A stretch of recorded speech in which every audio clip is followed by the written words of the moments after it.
That drone you spent hundreds, maybe even thousands of dollars on, the one that's a key part of your business, your creative passion, or just your weekend fun?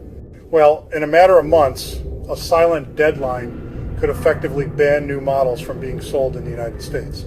This could send shockwaves through the entire industry and, believe it or not, potentially impact the drone you already own. This isn't a drill, and it's not just speculation. We're talking about a specific date on the calendar that is coming up fast. Now, here's the strangest part of this whole story. The company at the center of it all, DJI, might get banned not because of any proven wrongdoing, but because of bureaucratic inaction. A clock is ticking set by a law passed in December 2024, and if a critical security review isn't completed by the end of 2025, the world's largest drone manufacturer will be locked out of the American market.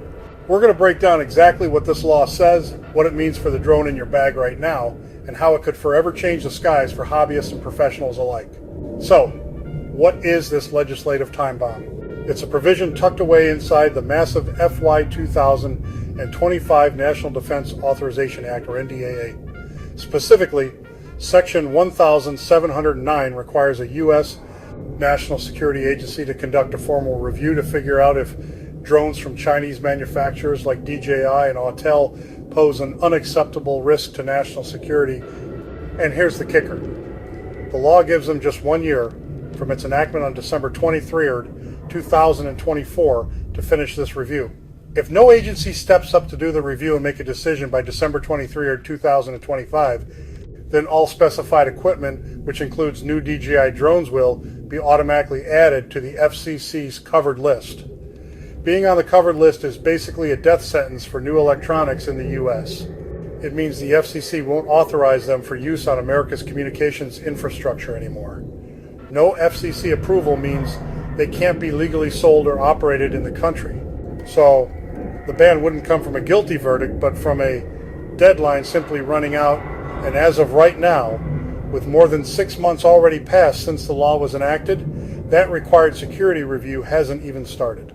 DJI has publicly said it has formally requested the audit and is ready to go, but so far, crickets from any government agency. Section 2. The heart of the conflict. Why is this even happening? This whole situation boils down to long-standing national security fears. For years, some U.S. lawmakers and agencies have been worried that because DJI is a Chinese company, its drones could be used for spying by the Chinese government. The main concern is about the potential for malign remote access to the drone's data, which could include sensitive info about U.S. infrastructure, military sites, or private citizens. Lawmakers also point to DJI's massive market dominance and say it's as high as 85% in the U.S. as a huge supply chain risk. The thinking is that relying so heavily on one foreign company, especially from a country seen as an adversary, is a strategic mistake. This isn't a new worry. The U.S. government has already restricted the use of Chinese-made drones by federal agencies. For its part, DJI has consistently and passionately denied all of these claims. The company insists its products are safe and secure and has pointed to numerous third-party audits and independent validations from U.S. firms that have found no evidence of shady data transfers. They've also stressed that users have total control over their data, with features like local data mode that stop any information from syncing to DJI's servers. In fact, as of June 2024, the company completely stopped offering the option for U.S. users to sync flight logs to their servers. DJI's position is simple. Any policy should be based on facts and evidence, not fear and where a company is from. They're asking for a fair, transparent, and evidence-based review that holds all drone makers to the same standard. But as the deadline gets closer, the debate is shifting from, is there a risk, to, will the review even happen? This is where the political squabbling in Washington, D.C. hits home for every single drone pilot in America. Let's break down what this could mean for different people. First, if you already own a DJI drone, is it going to turn into a paperweight overnight? The immediate answer is no. The current law targets the sale and import of new DJI products. Your drone that you already bought and got approved, like a Mavic 3 or an Air 2S, should still be legal to fly. But the future gets a bit fuzzy.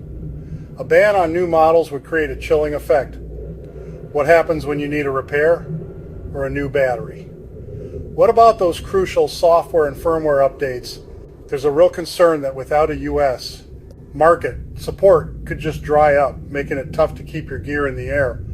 Plus, this law sets a precedent. While it doesn't ground existing drones now, who's to say future laws won't go a step further and revoke existing FCC authorizations? Now, for the pros. If you use a drone for your job, whether it's in real estate, construction, farming, or public safety, the impact could be absolutely devastating. One economic analysis suggested that a full ban on DJI could shut down up to 67% of small American drone businesses and cost over 450 U.S. jobs.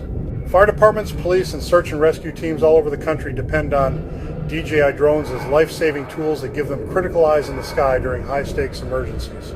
Taking these affordable and advanced tools off the market would force these agencies, many with tight budgets, to look for alternatives that are often pricier and not as good. This could directly affect how well they do their jobs and could even put lives at risk. And what if you're thinking about buying a drone in 2026?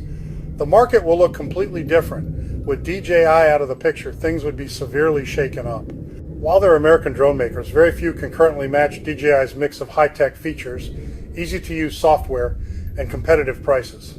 Consumers and businesses would be stuck with fewer and almost certainly more expensive choices. A ban would kill competition and could slow down innovation across the board, leaving U.S. users with higher-priced, lower-quality options. We're already getting a sneak peek of this, with reports of DJI drone shortages at major U.S.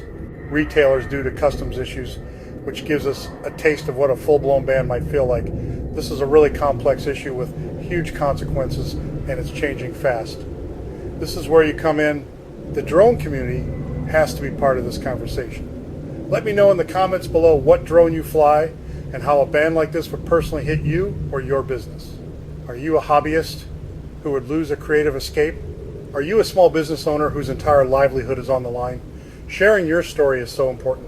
And if you want to keep up with this story as it unfolds, make sure you subscribe to the channel and ring that notification bell. We'll be keeping a close eye on the NDAA review process, any new laws that pop up, and what it all means for you. We are at a major crossroads. The future of drones in America really hinges on a deadline that's set to expire at the end of 2025. On one hand, you have legitimate national security questions that lawmakers are trying to tackle. On the other, you have the undisputed leader in drone technology facing a potential ban, not because of a transparent review, but because of a procedural timeout. As a suburban prepper, I believe that drones are an essential tool for prepping and survival. Let's face it, good drones at great prices are made in China. I would be willing to pay more for a drone made in the USA, but I want the technology to be on par with what China builds. With the looming deadline and concerns over national security, it's clear that the future of drones in America is uncertain. As a prepper, I understand the importance of utilizing technology for survival and preparation. Drones have become an essential tool in this regard, providing valuable information and assistance in emergency situations. However, with most high-quality drones being manufactured in China, there is a concern about potential bans on these devices due to national security issues. This begs the question, will American-made drones be able to compete with their Chinese counterparts in terms of technology and affordability? As a suburban prepper, I believe that drones are an essential tool for prepping and survival. Let's face it, good drones at great prices are made in China. I would be willing to pay more for a drone made in the USA, but I want the technology to be on par with what China builds. With the looming deadline and concerns over national security, it's clear that the future of drones in America is uncertain. As a prepper, I understand the importance of utilizing technology for survival and preparation. Drones have become an essential tool in this regard, providing valuable information and assistance in emergency situations. I do not have a solution,